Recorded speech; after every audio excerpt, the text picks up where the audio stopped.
먼 미국 땅에서 자식들을 잘 키워내고 열심히 사신 여러분들 정말 장하십니다. 안녕하세요. 전원주입니다. 전쟁도 가난도 겪은 우리 세대는 참 눈물겨운 세월을 살았죠. 아메리칸 드림을 이루기까지 여러분들의 세월이야 어떠셨겠습니까? 건강 관련 프로그램에 출연하면서 요즘 제가 깨달은 건요, 양 한 방을 잘 결합하는 게 최고의 건강 관리라는 겁니다. 클레버 케어, 메디케어 어드밴티지 플랜 아세요?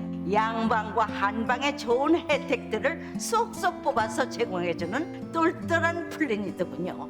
우리 한인의 건강 문화도 이해하고 실력 있는 한국 의사와 전문의를 척척 연결해 준다니 얼마나 똘똘합니까? 이제 우리도 똘똘한 클레버 케어 플랜으로 150까지만 사십시다.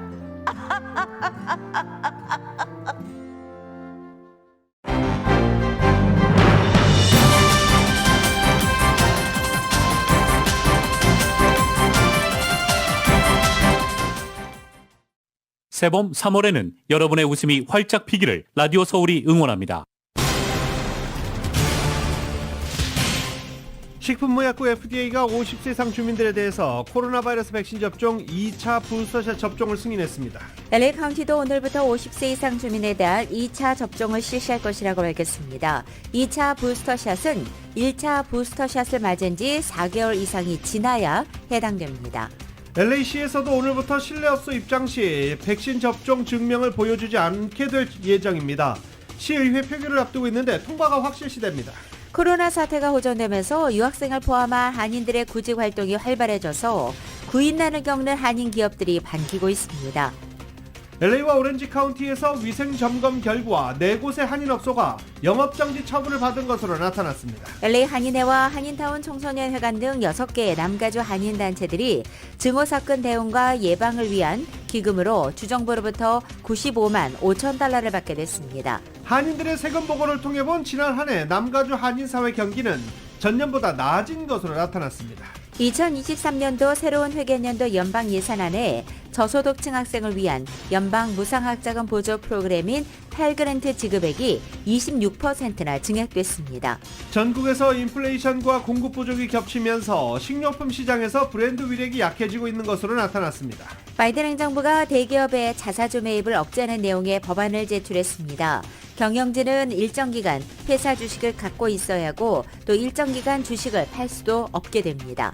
하버드 대학의 지금 대선을 가상한 유권자 설문조사 결과 트럼프 전 대통령이 바이든 대통령을 앞선다는 결과가 나왔습니다. 미국의 국방부가 북한의 최근 대륙간 탄도미사일 시험 발사에 대해서 여전히 분석하고 있다며 북한의 핵과 탄도미사일에 대해 우려하고 있다고 밝혔습니다. 우크라이나 전쟁으로 인한 전 세계적인 식량 위기가 현실로 다가오고 있습니다. 유엔 식량 계획은 앞으로 몇 달 동안 참사 이상의 참사를 보게 될 것이라고 경고했습니다. 러시아와 우크라이나 협상단이 평화협상에 진전이 있었다고 밝혔지만 양국에서는 돌파구가 안 보인다, 신뢰할 근거가 없다는 반응도 나오고 있습니다. 미국을 비롯한 서방은 회의적인 반응을 내놨고 러시아 제재를 계속할 예정입니다. 안철수 대통령직 인수위원장이 국무총리직은 물론 6월 지방선거에도 출마하지 않겠다고 말했습니다.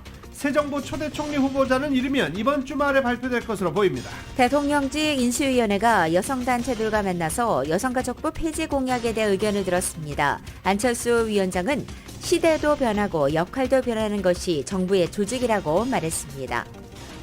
한국 축구대표팀이 아랍에미레이트와의 월드컵 최종 예선에서 0대1로 패하면서 조 2위로 월드컵 본선에 진출하게 됐습니다. LA 레이커스가 달라스와의 경기에서 110대 120킬로 패하면서 결국 서부조 11위로 떨어져 지금의 순위대로라면 플레이오프에 진출할 수 없게 됩니다. LA 클리퍼스는 유타를 121대 115로 승리했습니다. 혼조세로 출발했던 뉴욕 증시 현재 하락장 보이고 있습니다. 원달러 환율은 1209.6원으로 마감했습니다. 남가주 오늘 부분적으로 구름 지나겠지만 대체로 맑은 날씨 보이겠고 한인타운 낮 최고 기온은 66도 예상됩니다. 이 시간 주요 뉴스는 공항에서부터 목적지까지 모바일 체크인과 첨단 공기순환 시스템을 통해 안전한 기내 환경과 여행을 제공하는 아시아나항공 제공입니다. 여러분 안녕하십니까? 김윤정입니다. 안녕하십니까? 유지승입니다. 2022년 3월 30일 수요일 라디오 서울 모닝뉴스 2부입니다. 그동안 백신 접종 카드, 디지털 카드 가지고 다니시느라 힘드셨죠? 또 그냥 가지고 다니면 모르고 가지고 다닐 수도 있는데 또 챙기려다 보면 귀찮기도 합니다. 그런데 오늘부터 실내 업소 입장 시 백신 접종 증명을 보여주지 않아도 될 전망입니다. LA시의회가 오늘 이와 관련된 안건에 대해서 표결할 예정인데 과반수 이상으로 지지를 받으면 통과가 됩니다. 그런데 지난 23일 표결에서 13대 1로 통과된 바가 있기 때문에 오늘 마지막 표결에서 과반수 이상의 시의원들의 지지를 얻고 실내 업소 입장 시 백신 접종 증명 없어질 것으로 보입니다. 하지만 카운티 보건국은 여전히 오미크론 변이 바이러스와 새로운 스텔스 오미크론 바이러스가 발견된 상황이기 때문에 개인과 가족의 안전을 위해서 가능하면 실내에서 마스크를 계속 착용할 것과 1차, 2차 부스터샷을 꼭 맞을 것을 당부했습니다. 카운티 보건국은 다음 달에도 계속 시민들이 마스크를 착용할 것으로 예상하고는 있습니다. 최근 LA 카운티에서도 오미크론 변이 바이러스인 스텔스 오미크론 감염자가 부쩍 늘어나 보건당국이 긴장하고 있습니다. 세계 보건기구에 따르면 스텔스 오미크론은 전 세계적으로 우세종으로 떠오른 가운데 유럽에 이어서 미국에서도 스텔스 오미크론이 유행하고 있는 것입니다. 앤서니 파우치 소장은 스텔스 오미크론이 이전 코로나 바이러스과 비교해서 50-60% 정도 전염성이 더 높다고 밝혔습니다. 보건당국은 현재까지의 감염 사례를 종합해 볼 때 스텔스 오미크론이 다른 바이러스와 비교해 중증으로까지는 가지 않을 것으로 예상한다고 설명했습니다. 하지만 일부 보건 전문가들은 미국의 모든 주정부가 실내 마스크 착용 의무화 조치를 해제하면서 방역 규제가 대거 완화된 환경이 이 스텔스 오미크론의 확산과 결합되면서 유럽의 일부 국가나 아시아처럼 또 다른 유행이 닥칠 수 있다는 우려를 제기도 합니다. 바바라 페레오 LA 카운티 보건국장도 가까운 미래에 더 많은 스텔스 오미크론 감염자가 발생할 수 있기 때문에 보다 적극적인 대처가 필요하다고 당부하기도 했습니다. 스텔스 오미크론은 전염성이 강하기 때문에 이것을 대비해서 고품질의 마스크를 착용하고 또 코로나 백신 접종을 필수로 끝마쳐야 한다고 강조하고 있습니다. 50세 이상에 대한 파이자와 모더나의 코로나 바이러스 백신 4차 접종이 승인됐습니다. 2차 부스터샷입니다. 이에 따라서 3차 접종일로부터 최소 4개월이 지난 50세 이상 미국인들은 네 번째 백신 주사를 맞게 됩니다. 1차 부스터샷을 맞지 않은 사람들도 많은데 2차 부스터샷 접종률은 얼마 정도나 될지 이것도 궁금한 부분입니다. YTN입니다. 미국 식품의약국 FDA가 50살 이상 성인에 대한 화이자와 모더나의 코로나19 백신 4차 접종을 승인했습니다. 이에 따라 3차 접종일로부터 최소 4개월이 지난 50살 이상 미국인은 네 번째 백신 주사를 맞을 수 있게 됩니다. 미국 언론은 4차 접종을 허가한 이번 결정은 이례적으로 외부 전문가들로 구성된 자문위원회 소집 없이 내려졌다고 전했습니다. 애초 화이자와 모더나는 65살 이상 성인에 대한 4차 접종 허가를 요청했으나 승인 대상 연령이 확대된 이유는 밝혀지지 않았습니다. FDA는 또 면역 체계가 손상된 12살 이상 미국인에 대해서도 4차 접종 사용을 승인했다고 화이자와 모더나가 밝혔습니다. 엘버트 불라 화이자 최고 경영자는 성명을 통해 이번 긴급 사용 승인이 현재의 백신 요구에 대응하는 데 도움을 줄 것이라고 밝혔습니다. 4차 접종이 고령층의 사망과 입원을 예방할 수 있다는 연구 결과가 나온 것이 FDA의 이번 결정에 상당한 영향을 미친 것으로 보입니다. 이스라엘 과학자들은 최근 60살에서 100살까지 접종자들을 대상으로 한 연구에서 4차 접종까지 마친 해당 연령층의 오미크론 변이로 인한 사망률이 3차 접종자에 비해 78% 낮다고 밝혔습니다. FDA의 이번 4차 접종 승인 결정은 오미크론 변이보다 전파력이 더 강한 것으로 알려진 이른바 스텔스 오미크론 변이가 미국에서 처음으로 우세종이 된 가운데 내려졌습니다. YTN 김원배입니다. LA 카운티 당국도 오늘부터 카운티 당국이 운영하는 일부 백신 접종소에서 50세 이상 주민을 대상으로 한 2차 부스터샷 접종을 시작합니다. 이번 조치는 식품의약국 FDA가 해당 연령 주민의 모더나나 파이자 2차 부스터샷 접종을 승인함에 따라서 이루어지는 것입니다. 모더나 또는 파이자의 2차 부스터샷 접종은 1차 부스터샷을 접종한 지 최소 4개월이 지난 주민들이 해당됩니다. 지난주 전 세계적으로 코로나 바이러스 신규 확진자가 감소한 반면 한국에서는 4주 연속 가장 많은 환자가 보고됐습니다. 주간 기준 전 세계 신규 확진자는 이달 초부터 증가하다가 지난주 다시 감소세로 돌아선 것입니다. 국가별로는 한국에서 새로 확진자가 244만여 명이 보고돼 가장 많은 신규 확진자를 기록했는데 한국이 가장 많은 신규 확진자를 기록하는 것 4주 연속입니다. 신규 확진자 감소에도 전 세계적으로 신규 사망자는 증가한 것으로 나타났습니다. 코로나 상황이 호전되면서 유학생을 비롯한 한인 구직자들의 구직 활동이 활발해지고 있습니다. 구인난을 겪는 이 한인 기업들의 숨통이 트이기 시작한 것으로 보입니다. 이은 기자가 전해드립니다. 구인난에 시달리던 한인 업체들의 숨통이 트이고 있습니다. 코로나 상황이 개선되면서 올 들어 유학생을 비롯한 단기 체류자들이 구직 활동에 활발히 나서고 있는 것도 한몫하고 있습니다. 잡코리아 USA의 브랜든 리 대표는 유학생들을 비롯한 단기 체류자들의 구직 활동은 지난해에 비교해 많이 늘어나면서 취업 시장이 살아났다고 설명했습니다. 유학생들의 경우 지난해에는 미주의 심각한 코로나 전파 상황으로 인해 대부분이 학업을 마치고 한국으로 돌아가는 추세였으나 올 들어서는 귀국하지 않고 미주에서 일자리를 알아보고 있는 추세입니다. 네, 지난해만 해도 코로나 때문에 유학생들이 많이 한국으로 돌아가셨고요. 그리고 지원 같은 거 취업 하려고들 안 하셨었어요. 오픈 포지션들은 굉장히 많고요. 그리고 지원자들도 이제 좀 코로나가 조금 많이 없어졌다라고 생각을 해서 일을 하려고 하나씩 이렇게 나오고 있는 상황입니다.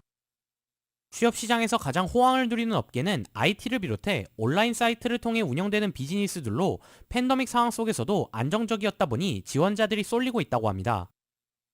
또한 한인 지원자들은 팬데믹 이후로 재택근무를 선호하는 경향이 두드러져 재택근무가 가능한 기업들을 위주로 일자리를 알아보고 있으며 매일 사무실로 출퇴근해야 하는 일자리는 꺼리는 성향이 두드러진다고 합니다. 회사들 입장에서 재택근무를 해보니까 생각보다 성과도 괜찮고 그래서 재택근무를 하는 회사들도 많이 늘어났고요. 그다음에 아니면 하이브리드식으로 일주일에 한 2번만 나온다든지 그게 꼭 코로나하고 상관없이 실제로 운영을 해보니까 별 문제가 없고 잘 되기 때문에 그렇게 바꾸는 회사들도 꽤 많이 있습니다. 구직자들이 지난해에 비해 큰 폭 늘어났음에도 아직까지 한인 기업들의 구인난은 여전한 상황입니다. 많은 회사들이 현재 사람을 찾고 있습니다. 그거에 비해서 사람이 좀 부족한 상황이고요. 주저하지 마시고요. 지금 빨리 지원을 하시면 본인이 정말 예전에 하고 싶었던 그런 일자리에 충분히 더 좋은 포지션으로 들어갈 수 있는 기회가 있으니까요. 지금 빨리 서두르시는 걸 저는 강력하게 추천드리고 있습니다. 유학생들의 미주 취업 시도는 늘고 있지만 한국에서 일자리를 찾아 들어오는 J1 비자의 경우 미주에서 코로나 상황이 많이 개선되었음에도 생각만큼 지원자는 늘고 있지 않은 상황입니다. J1 비자 인턴을 구하는 한인 업체들은 많지만 한국에서 미주로 일자리를 알아보는 인턴들의 수는 여전히 저조한 편입니다. 라디오 서울 뉴스 이은입니다. 각종 코로나 바이러스 규제 해제로 보건당국 위생점검도 정상화되고 있습니다. LA와 오렌지 카운티에서 많은 요식업체들이 영업정지 처분을 받은 것으로 나타났습니다. 4개의 한인업소도 포함되어 있습니다. 카운티 보건국이 공개한 위생점검 결과에 따르면 올 1월 1일부터 지난주 3월 25일까지 카운티 내 식당과 푸드마트 189곳이 캘리포니아 보건 및 안전법규 위반으로 적발됐습니다. 최소 1일에서 31일까지 영업정지 처분을 받아 현재 영업을 재개한 곳도 있고 그렇지 못한 곳도 있습니다. 또 오렌지 카운티의 경우는 약 2달간 2월 1일부터 3월 28일까지 87개 업소가 영업정지 처분을 받은 것으로 나타났습니다. 적발 사유는 바퀴벌레나 쥐 등 유해동물 또는 벌레 발견이 가장 많았습니다. 또 물이나 뜨거운 물이 없는 곳, 하수나 불법 배출, 화장실 사용이 불가한 곳 등도 적발 사유가 됐습니다. 한인업소들도 있는데 LA 카운티에서는 3곳, 오렌지 카운티에서는 1곳으로 확인됐습니다. 이들은 모두 영업정지 처분을 받고 현재는 영업을 재개한 상태입니다. 한인들의 세금 보고를 통해서 본 지난 한 해 남가주 한인사회 경기가 전년보다 호전된 것으로 나타났습니다. 정현호 기자가 분석해드립니다. 지난 한 해 동안에도 EDD로부터 실업수당, 또 연방과 주정부로부터 각종 부양금을 받은 한인들이 많았습니다. 강신용 공인회계사입니다. 공무원이나 간호사나 병원에서 일하시는 분들은 일종의 그 에센셜 업종에 계셔가지고 월급을 받았던 분들이 오히려 참 좋았던 것 같고요. 그 다음에 자영업을 하신 분들은 아직도 힘이 들어서 EDD나 에서 이제 보험을 받고 또 스페셜리 그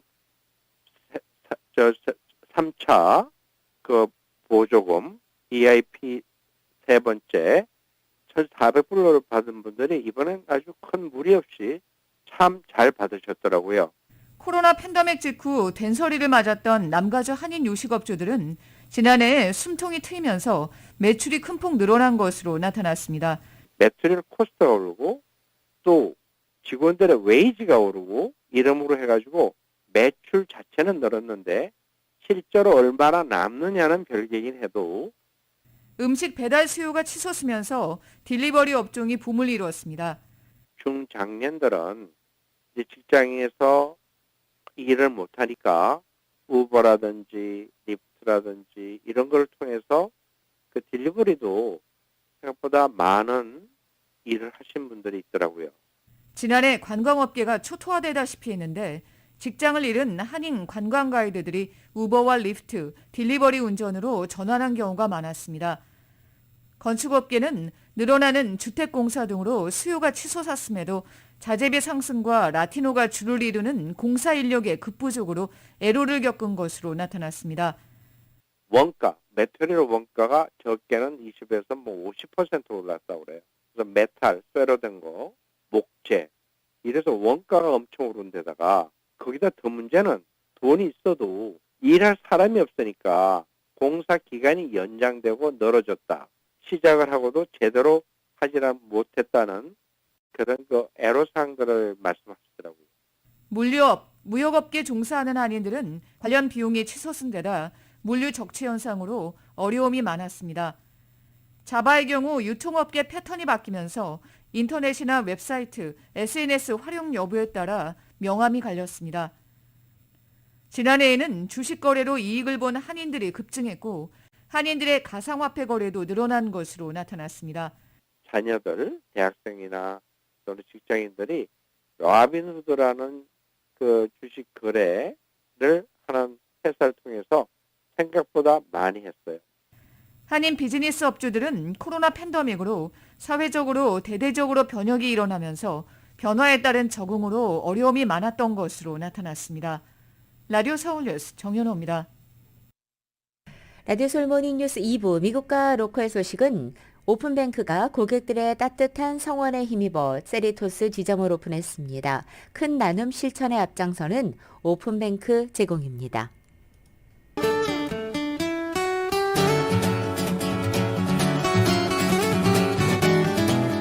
맥도날드에서 소세지나 치킨 맥그리 들리즈로 여러분의 아침을 열어보십시오. 맥도날드 제공으로 3월 30일 수요일 남가주의 날씨입니다. 남가주 지역 오늘도 어제와 비슷한 날씨 패턴으로 시작하고 있습니다. 일부 지역에는 약간의 구름도 지나겠지만 오늘은 어제보다 맑은 날씨로 대체로 맑은 날씨 보이겠습니다. 낮 기온 어제와 비슷하게 유지되겠고 지역에 따라서 어제보다 약간 높아지는 곳도 있습니다. 목요일인 내일도 오늘 같은 날씨 패턴 반복되겠고 내일 낮 최고 기온은 이번 주말까지 당분간 예년 겨울을 살짝 밑도는 상태가 유지될 것으로 보입니다.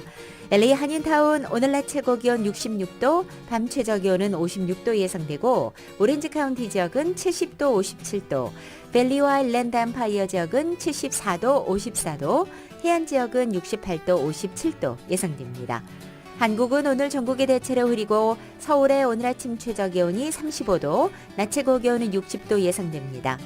오늘의 날씨는 맥도날드에서 소세지나 치킨 맥그리 들리즈로 여러분의 아침을 열어보십시오. 맥도날드 제공입니다. 라디오 서울 모닝뉴스 2부 이 시간은 1250만 불 교통사고 최고 보상, 교통사고 전문 천재 변호사 리차드 호프만, 메디케어 시니어를 위한 전문의 허가가 아주 빠른 한인 최고 최대의 서울 메디칼 그룹, 기아는 미래를 기다리지 않습니다. 스스로 만들어갑니다. 기아 자동차, 소중한 고객의 꿈을 위해 고객과 함께하는 US 메트로은행 공동 제공입니다.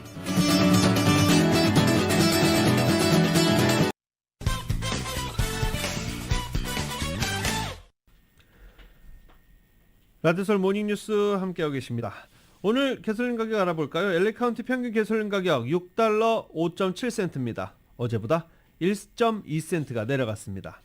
LA 카운티 평균 가솔린 가격은 어제 0.1센트 하락해서 너무 적다라고 했는데 오늘 1.2센트가 하락했습니다. 오렌지 카운티 가솔린 평균 가격도 1.7센트가 내려간 6달러 1.2센트를 기록하고 있습니다. 캘리포니아주에서 또 다른 가스 비용 환급 법안이 추진되고 있습니다. 조시 하더 캘리포니아주 하원 의원이 오늘 가스비 $500 환급 법안을 발의할 예정으로 알려진 겁니다. 이 법안은 세금을 납부하는 모든 운전자들이 수혜 대상에 해당됩니다. 소득에 관계없이 1인 납세자는 $500, 그리고 공동 납세자는 $1,000, 16세 이상 부양가족은 $500를 받는 것입니다. 환급액은 법안이 통과되고 30일 내에 체크로 지급될 수 있습니다. 한편 지난 몇 주 동안 캘리포니아에서는 가스값 문제에 대응하기 위해서 모두 4개의 법안이 제안됐고, 이 가운데 하나로 게빈 뉴섬 캘리포니아 주지사는 차량이 등록된 주민들에 한해서 차량당 $400를 가스비 환급을 추진하고 있습니다. 코로나 기간 동안에 캘리포니아 고속도로에서 100마일 넘게 달리다가 적발된 차량이 2배가 넘은 것으로 나타났습니다. 또 미 전국에서 교통사고로 인한 사망자 수는 최고치를 기록했습니다.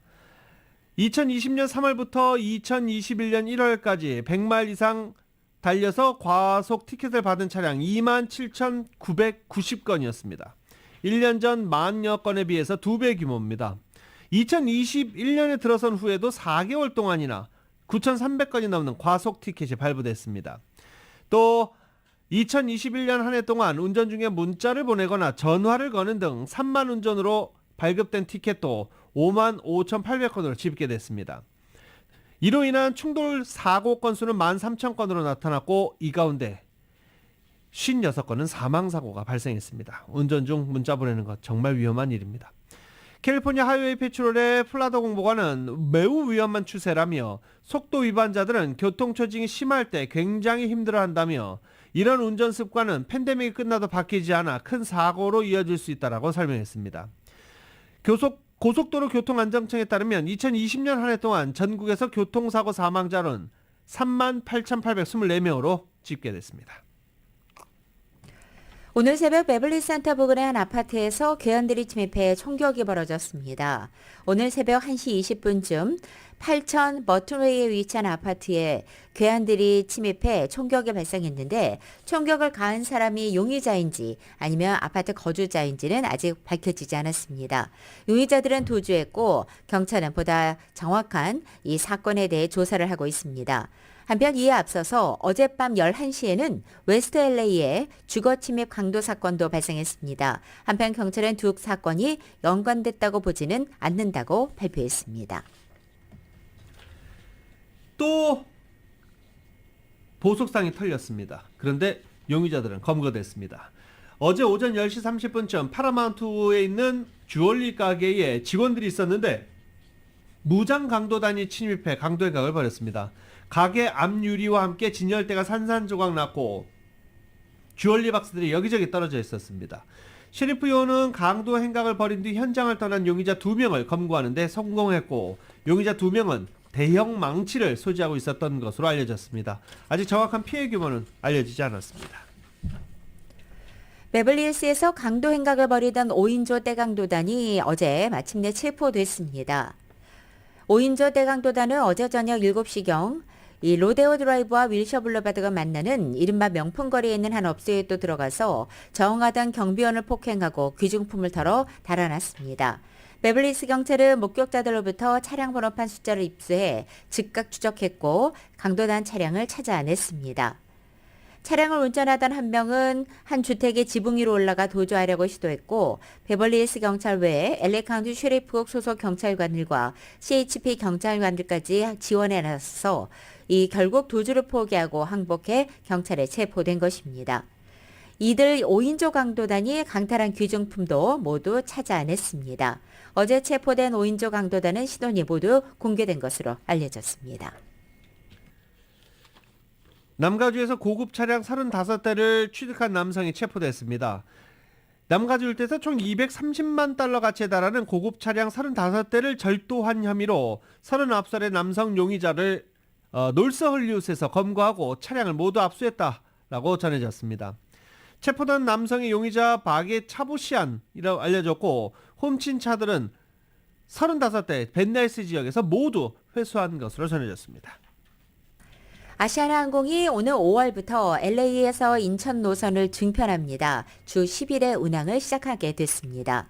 최근에 큰 폭으로 증가하고 있는 여행 수요의 회복세를 반영하는 조치로 풀이됩니다. 5월 1일부터는 증편되는 항공편이 현재 주 3회로 운항 중인 주간편으로 기존 운항편에 주 4회 항공편이 추가되면서 주 7회 매일 운항이 시작되는 것입니다.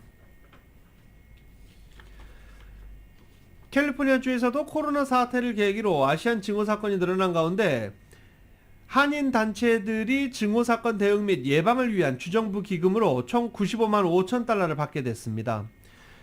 캘리포니아주 소셜 서비스국이 80개 단체를 선정해 총 1,426만여 달러를 증오를 멈춰라 기금을 전달한다라고 밝힌 것입니다. 이 가운데 한인 단체들이 포함된 것입니다.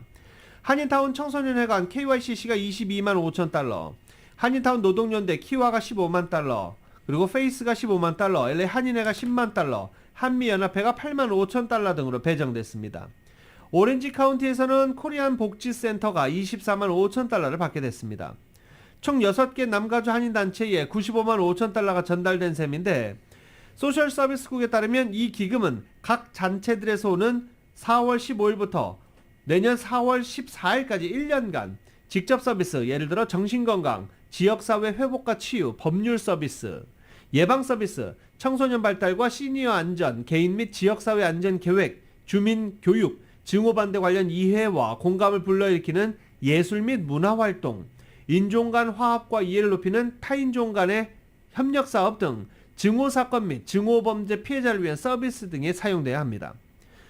한인단체의 한 관계자는 증오범죄 대응 및 예방 세미나, 한라인 구축, 피해자 무료 상담 서비스, 소셜미디어 또는 벽화를 통한 메시지 전달 등 다양한 행태로 쓰이게 될 것이라고 설명했습니다. 한인타운 노인센터가 새학기 프로그램 접수를 어제부터 시작했습니다. 컴퓨터 기초반과 댄스 뚜리, 그리고 연필 스케치, 생활영어, 미술교실, 한국무용, 스마트폰 교실까지 일부 과목은 일찌감치 마감된 것으로 알려졌습니다.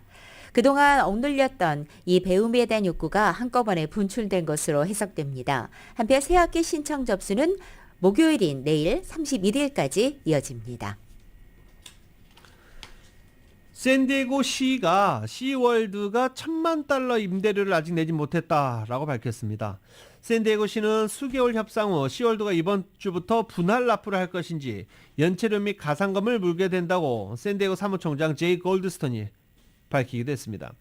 시월드라고 규정에서 예외되는 것은 아니다 라고 딱 선을 잘랐습니다. 그러면서 시월드에 밀린 임대료에 대해서 더 이상 특별 할인을 제공하지 않을 것이라고 통보했습니다.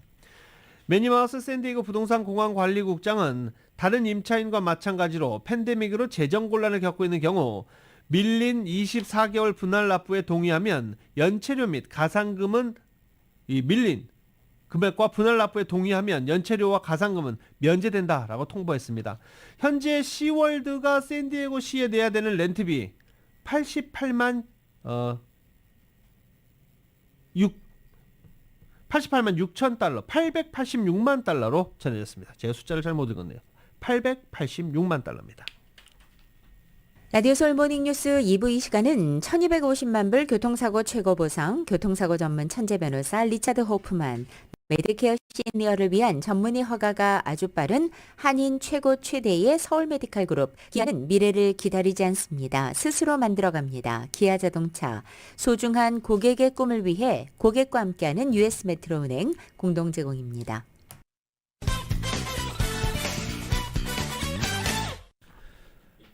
라디오솔 모닝뉴스 함께하고 계십니다. 물류 대란 여파가 채 가시기도 전에 해운 화물의 40%가 들어오는 LA항과 롱비치항이 파업할 것으로 지금 파업할 기운이 도사리고 있습니다. 뉴욕타임즈에 따르면 서부 항만 노조와 사용자인 태평양 해사협회 사이에 쟁점으로 떠오른 이슈 두 가지입니다.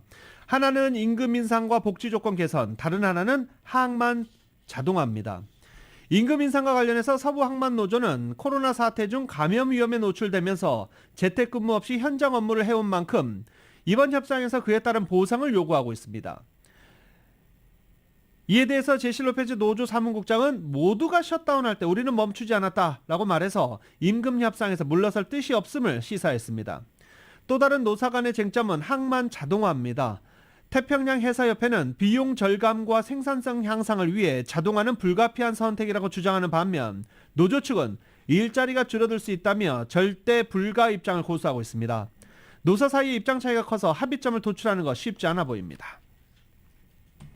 미국에서 인플레이션과 함께 공급 부족까지 겹치면서 식료품 시장에서 브랜드의 위력이 약해지고 있습니다. 월스트리트저널에 따르면 이름이 난 브랜드나 현란한 광고 캠페인이 식료품 매장에서 더는 소비자들에게 영향력을 발휘하지 못하고 있다고 유통업계 관계자들이 입을 모으고 있다는 것입니다. 소비자들의 쇼핑카트에 어떤 제품이 담길지는 입수되는 가능성과 가격이 결정하고 있다는 것입니다. 다시 말해 재고가 충분해서 매장 선반이 빌 때마다 바로 채워줄 수 있는 제품과 가격이 저렴한 제품들이 소비자들의 선택을 받고 있다는 의미입니다. 소비자들의 브랜드 이동이 이처럼 잦아지면서 일부 식품 회사에는 새로운 기회가 열리기도 했습니다. 유통업체에서도 변화가 일고 있는 가운데 미국 슈퍼마켓들도 과거에는 덜 유명한 브랜드 제품을 취급하는 것을 꺼렸고 가능한 한 많은 종류의 제품을 제공하지가 했지만 최근에는 소비자들의 행태가 변하면서 특정 브랜드에 덜 의존하고 제품 군별로 가장 잘 팔리는 제품에 집중하고 있습니다. 아보카도 가격 요새 상당히 비싸죠. 아보카도 손에 집었다 내려놓는 경우 상당히 많습니다. 멕시코산 아보카도의 9kg 한 박스당 올 초 가격보다 81%가 오른 760페소에 거래됐습니다. 24년 만에 사상 최고치라고 합니다. 760페소면 약 40달러, 50달러 정도 수준으로 보시면 됩니다. 농무부는 지난해 10월 보고서에서 아보카도 생산량이 8% 감소할 것이라고 예상했고 전년 대비 실제로 7.9%가 가격이 상승을 했습니다. 아보카도 유통업체는 1분기 실적 발표에서 멕시코의 공급 감소와 물가 상승으로 인해서 최근 판매 가격을 50% 인상했다라고 밝히기도 했습니다. 글로벌 시장조사기관 스테디스타의 자료를 보면 가장 최근 통계인 2020년 멕시코는 거의 30억 달러 상당의 아보카도를 수출했습니다. 그해 멕시코 아보카도 출하량의 약 80%가 미국이었습니다. 미국에서 약물 검사 양성 반응을 보인 직장인이 20년 만에 최고 수준으로 불어났습니다. 월스트리트저널에 따르면 미국의 최대 약물 검사와 진단 업체인 퀘스트가 고용주의 의뢰로 직장인들을 대상으로 작년에 시행한 약 900만 건의 테스트 결과 약물 양성 반응을 보인 노동자 비율이 4.6%로 2001년도 이래 최고치를 기록했다는 것입니다. 이것은 미국에서 기호용 대마초를 합법화하는 주가 늘어나면서 대마초에 대한 양성 반응이 많아졌기 때문입니다. 미국에서는 2017년 의료용 마리화나뿐만 아니라 기호용까지 합법화한 주가 8개에서 18개 주까지 늘어났습니다. 수도 워싱턴 DC도 역시 기호용 마리화나가 합법인 상태입니다. 특히 최근에는 노동력 부족으로 기호용 마리화나가 합법화된 주에서는 이 같은 흐름이 더 빨라지고 있다고 이 조사팀은 덧붙였습니다. 바이든 행정부가 연방의회에 제출한 2023 회계연도 연방 예산안에 연방 무상학자금 보조금 지급액을 대폭 인상하는 내용이 포함되어 있습니다. 저소득층 학생들을 위한 연방 무상 학자금 보조 프로그램 펠그랜트 지급액이 현재 6,657달러에서 최대 8,670달러까지 26%가 증액되는 것입니다. 펠그랜트 수혜 대상자들이 앞으로 중저소득층 학생 670만 명까지 확대되는 것으로도 나타났습니다. 현재 펠그랜트 수혜를 받는 학생은 610만 명입니다. 바이든 행정부는 오는 2029년까지 펠그랜트 최대 지급 액수를 2배가량 증액시키는 것을 목표로 하고 있으며 수혜 대상자를 드리머로 불리는 불법 체류 청년 추방류의 수혜자들까지 포함시킬 예정입니다. 러시아 정부가 현지 시간으로 30일 우크라이나와의 회담과 관련해 우크라이나가 구체적인 제안서를 작성해서 서면으로 제출하기 시작한 것에 대해 긍정적으로 보면서도 그렇다고 해서 돌파구가 보이는 것은 아니다라고 말했습니다. 드미트리 페스코프 러시아 대통령실 대변인은 지난 29일 터키에서 진행됐던 우크라이나와 러시아의 평화협상에 대해 우크라이나가 구체적인 내용을 제안하고 이것을 문서화하기 시작한 것은 긍정적이라고 평가했습니다. 다만 나머지 부분에서는 아직 유망하다거나 돌파구처럼 여겨지는 것은 보이지 않는다며 아직 해야 할 일이 많이 남아있다라고 설명했습니다. 이틀간 진행되기로 했던 회담이 몇 시간 만에 끝난 것도 회담이 짧게 끝나지는 않았다면서 회담은 열렸고 대표단은 합의점을 찾기 위해 나아갔다라고 지적하기만 했습니다. 한편 보다 자세한 내용은 이 30일 중에 러시아 측 수석 대표가 발표할 것이라고만 덧붙였습니다. 우크라이나 전쟁으로 인한 전 세계적인 식량 위기 현실로 다가오고 있습니다. UN 세계 식량 계획은 앞으로 몇 달 동안 참사 이상의 참사를 보게 될 것이다 라고 경고하기도 했습니다. YTN입니다. 러시아 침공으로 인한 우크라이나발 식량 위기는 전 세계적으로 막대한 영향을 끼치게 됩니다. UN 세계 식량 계획은 그중에서도 우크라이나 식량 의존도가 80%에 달하는 중동과 아프리카 국가에서 참사 이상의 참사를 겪게 될 것이라고 경고했습니다. 이미 예멘에서만 800만 명의 배급을 절반으로 줄였고 곧 제로가 될 수 있다고 우려했습니다. We never would have dreamed anything like this would be possible. And it's not just decimating dynamically Ukraine and the region, but it will have global context impact beyond anything we've seen since World War II. 웬디 셔먼 미 국무부 부장관도 글로벌 식량 안보가 심각하다며 식량 문제에 대한 어떤 제재도 없는 상황이라고 비판했습니다. And Russia's own food and agricultural exports are not under sanction by the U.S. or by our allies and partners. The responsibility for waging war on Ukraine 세계에서 5번째로 밀 수출을 많이 하는 우크라이나는 전 세계의 빵 공장으로 불릴 만큼 곡물 생산을 많이 하고 있습니다. 하지만 전쟁으로 봄 파종 시기를 놓치며 곡물 수확량은 지난해보다 절반가량 줄었습니다. 특히 농업에 종사하는 남성들이 많이 죽거나 다치면서 상당 기간 차질이 불가피한 상황입니다. 세계 최대 밀 수출국인 러시아도 6월 말까지 주요 곡물 수출을 중단하겠다고 밝히며 식량 위기는 최악으로 치닫고 있습니다. UN 식량농업기구는 전쟁이 장기화할 경우 내년까지 전 세계 영양실조 인구가 최대 1,300만 명까지 증가할 수 있다고 전망했습니다. YTN 김선입니다.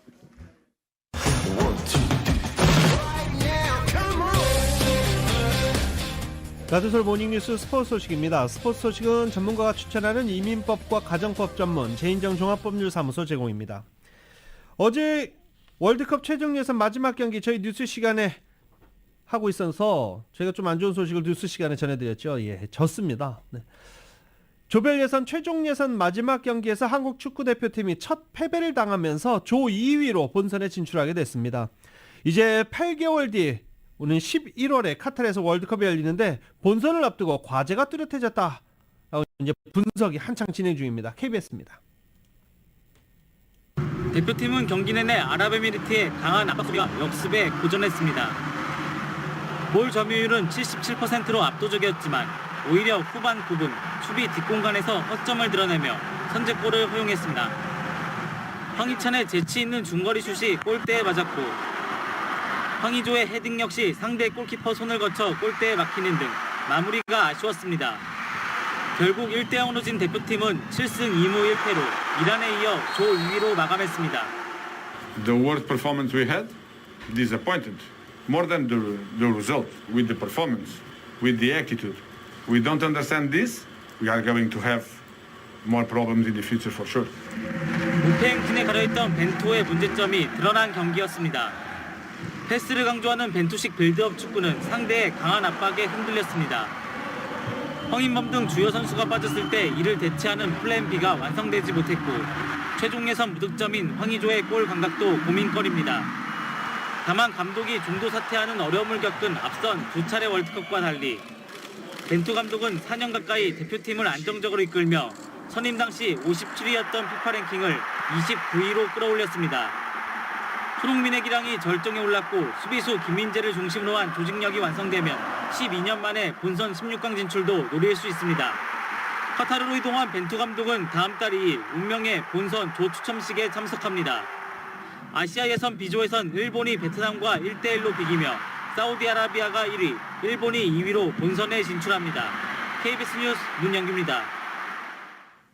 한편 카타르 월드컵 본선 조 추첨을 사흘 앞두고 세계적인 축구 스타들의 희비가 엇갈린 소식입니다.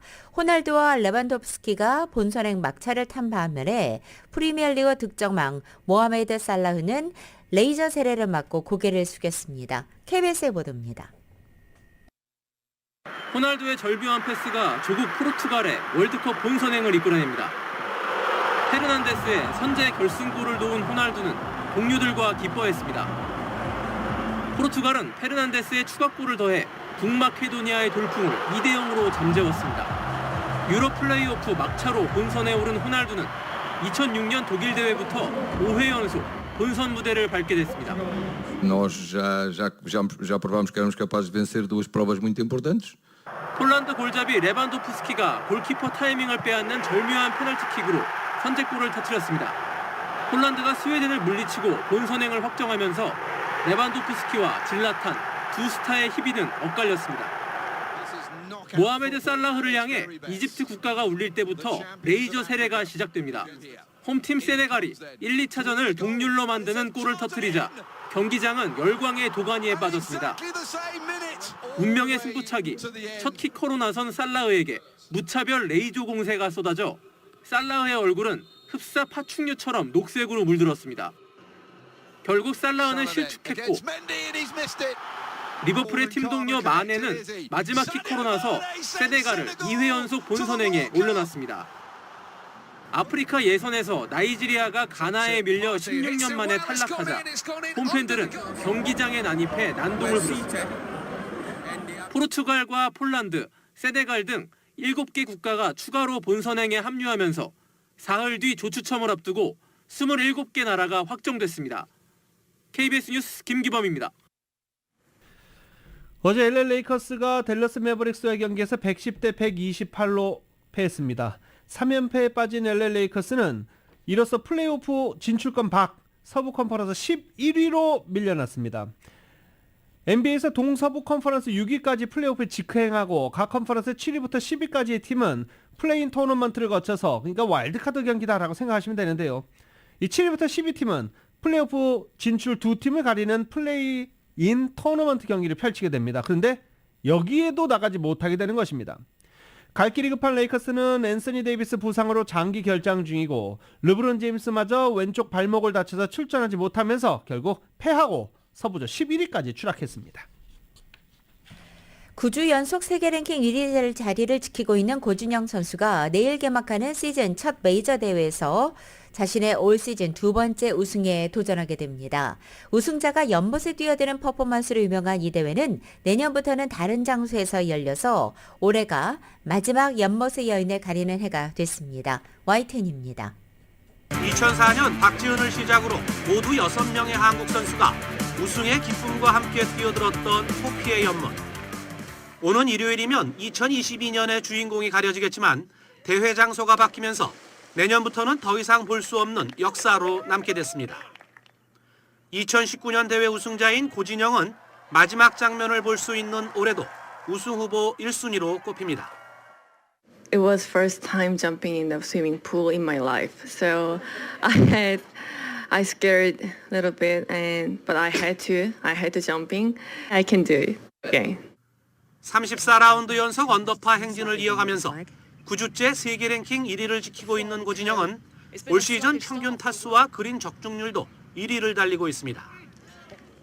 누구보다 드라이버 샷을 똑바로 보내는 고진영에겐 페어웨이가 좁은 이 코스가 상대적으로 유리합니다.